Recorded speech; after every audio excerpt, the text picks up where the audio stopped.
is there a me that actually identified? Because I feel like that's where there's a belief that there is something that actually identified or separated. And so when you talk about the life that there's no me, it's like, well, isn't there a me that projected all this and identified out of its identification? Yeah, but see, your me, you take to be separate.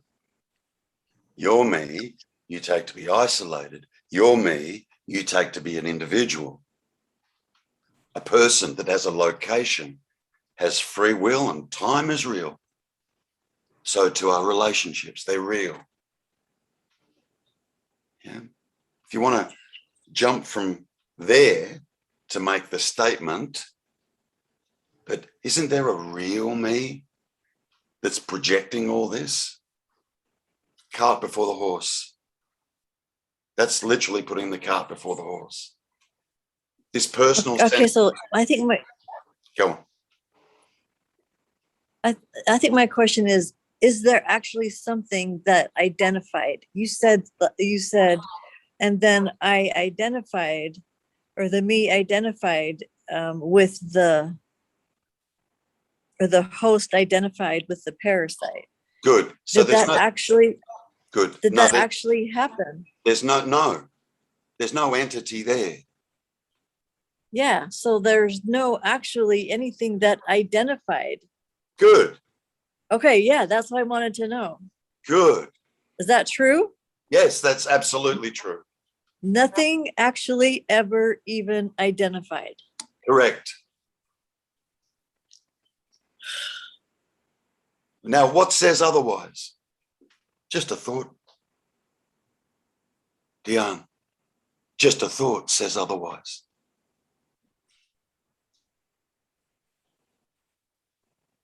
Well, it seems like, you got the memory of the identified one, but yeah, you're right. That's just a thought. Yeah. There's a brilliant story going on. It's brilliant. Absolutely brilliant. Near perfect. Not quite, but near perfect. That's why you got, 99% of the people walking around on the planet are all absolutely convinced there's a me here, all right? It's brilliant. Now, all we're doing is looking at the mechanism. How is this show set up? How is the whole show set up? That's what we're looking at. Yeah, because I've heard it over and over that I identified as this ego. So it seemed like, I'm responsible for the identification that's occurred.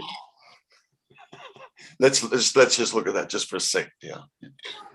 That implies there's a me, an ego, and somewhere a real self. Now, to get to the real self, what I've got to do, me will say, or that some forms of teaching will say, what I've got to do is I've got to kill this ego. And when the ego's gone, then I'll discover real self. Is that a fair analysis? Yeah, that I've been there, and then it got to where it's like, okay, you don't kill it, but you do, but it still is a thing that has to be seen through. But it's still along with this idea that there's a problem with it because there's an identification, because I or something identified. And so there's still a sense of, just that there's something that identified. And so therefore it's responsible for what the identification has done. Good. Okay. So tell me the difference between a me and an ego. None. So what is it that's trying to relinquish the ego?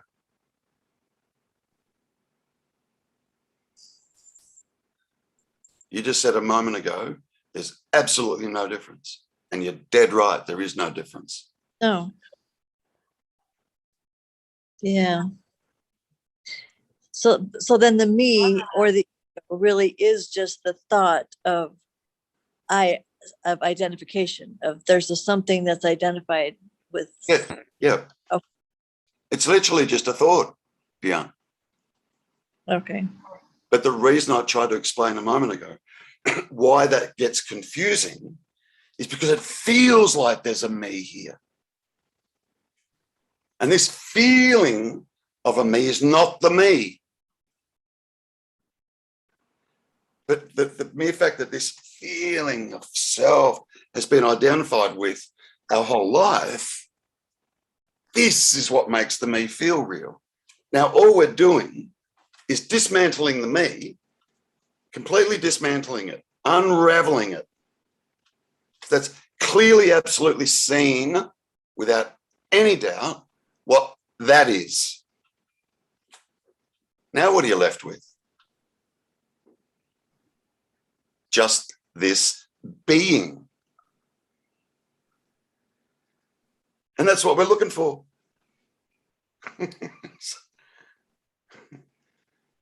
That's why I say, like, to come, we've got to discover what we're not what we are. What we are is already here.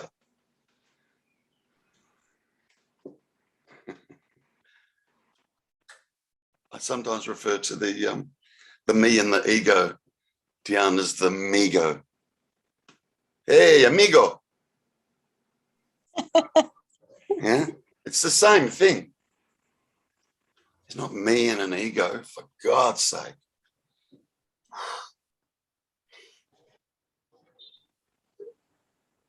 That's a deadly path to go down. Yeah. Yeah. Drop that. Very good.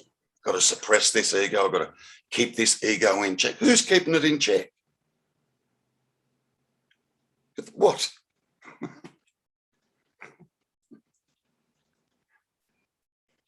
Even I've got to keep it in check. That just arises as a thought as well.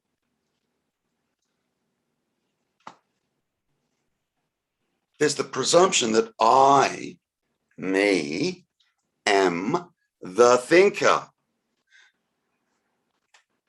Now, that's what we need to investigate right there. See if that's true. But see it absolutely, not as a concept, as a direct experiencing. Direct.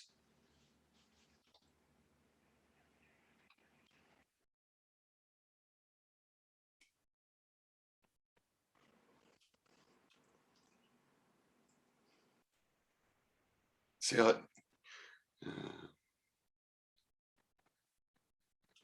I mean this literally when I say this, okay? I don't have anything you don't already have.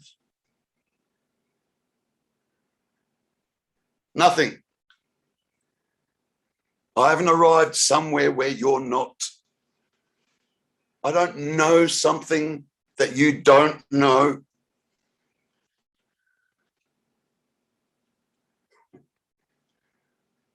Now, I want to catch this. Catch it. Yeah. The only difference between you and I, Diane, anybody here for that matter, only difference between you and I is you think there's a difference. That's the only difference. Or rather, a thought arises, there's a difference. He's got something I want. I don't. I seriously don't. I don't.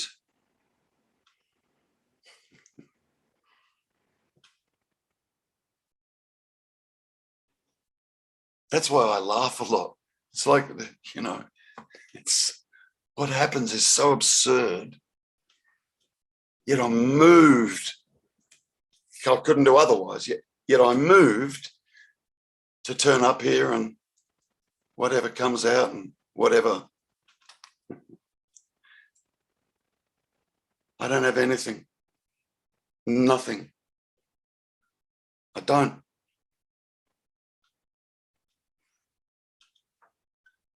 You lack nothing. You miss nothing. There's absolutely nothing wrong with you. Zero. Why? Because there's no me there, number one. It's only the me that feels separate, that feels isolated, that feels less than, that feels that it lacks, and rah, rah, rah, rah, rah. Says the mind. So I try and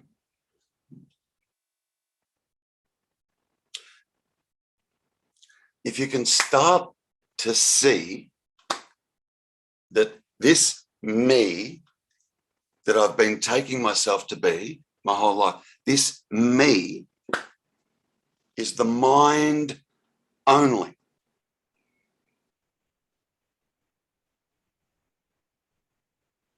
Start to come to see that. There's not me in mind or me in my body. What would be saying that? The mind. You know that mind that you can't turn off? You can't control it? It just happens? Witness that. It's that's saying, hey, I'm a person. Holy shit. And it even says, there's me and my thinking. Says what? The thinking.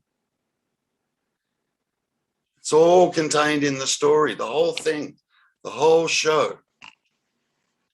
The whole show.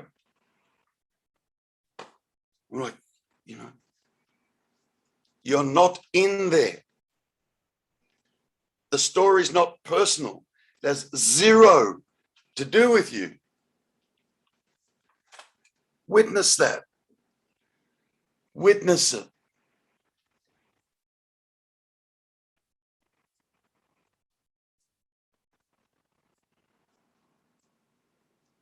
And the mind might be going, oh, I don't know about that. This feels like a pretty damn real story to me. Yeah, it does. It's so convincing. It's so damn convincing. We lived with it our whole life. This little personal little me story that goes on where? In mind. And it's with their own personal little me story that's arising.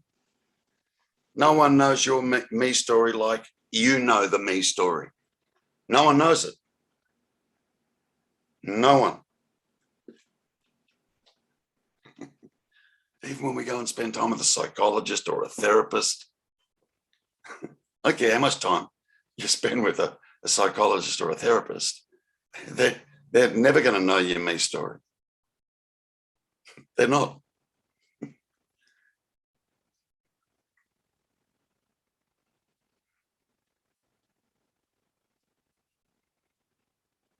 Let's take someone who's 40 years of age, just for argument's sake. The only way you could possibly know their me story, the only way you could possibly know it would be to spend the next 40 years with that person and them recounting every second of the previous 40 years that's happened for them. And that would take 40 years. That by the time you got to know that person's me story, that person would now be 80.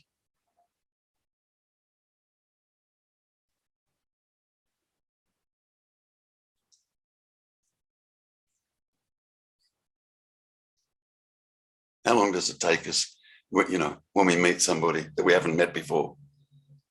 Someone kindly or politely says, so tell me about yourself.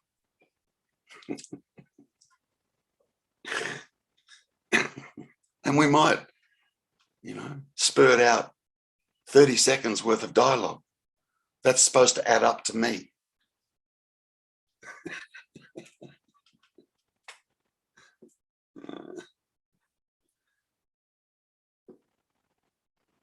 If we haven't met somebody before, you know, we always lead with our best foot. Sure, I'll tell them about the good stuff. It's hilarious what goes on. Seriously,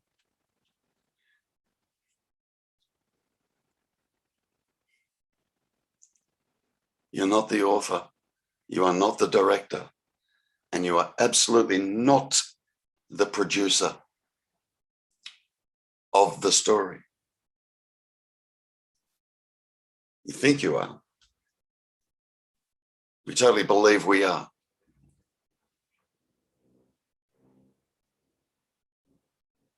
If that was the case, you could change it. You're the director, producer. You could just change it. Good luck with that.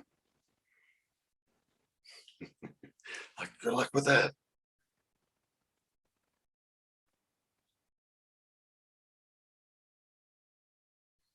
Dhyana can be a little bit confronting. It can be I just want to acknowledge that, yeah. It can be a little bit confronting. But I never, sorry? No, that's perfect. I love, that's the only way that's the only way it's going to work. Yeah. I love it. Yeah. Thanks so much. Pleasure. It's confronting because it's so radical. Well, it's so true. And so it's true. Like every time I listen to you or you say something true, it goes right in. And then it's just like, wait, I got to hear that about 5,000 more times. And yeah. And that's yeah. okay. That's okay. That's how it goes. That's totally okay. See, if I look at what you just said, Diane, I'll paraphrase. Yeah. I hear you speaking. There's something that resonates. Yeah. It's like, there's just something that you're drawn to this. There's something, every time I hear you speak, there's something. If you didn't already know this, that wouldn't happen. That would not happen.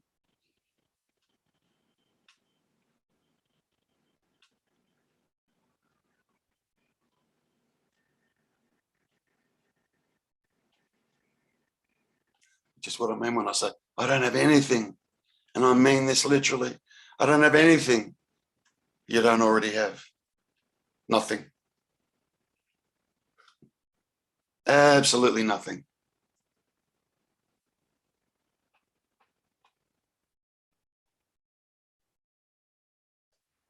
You already know this. Just forgotten for a moment.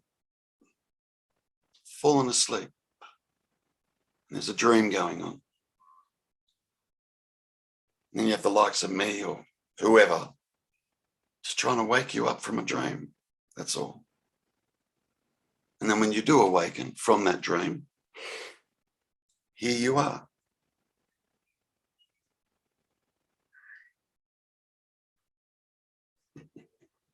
And the dream is content of mind. That's where the dream happens. You know, the internal story that goes on.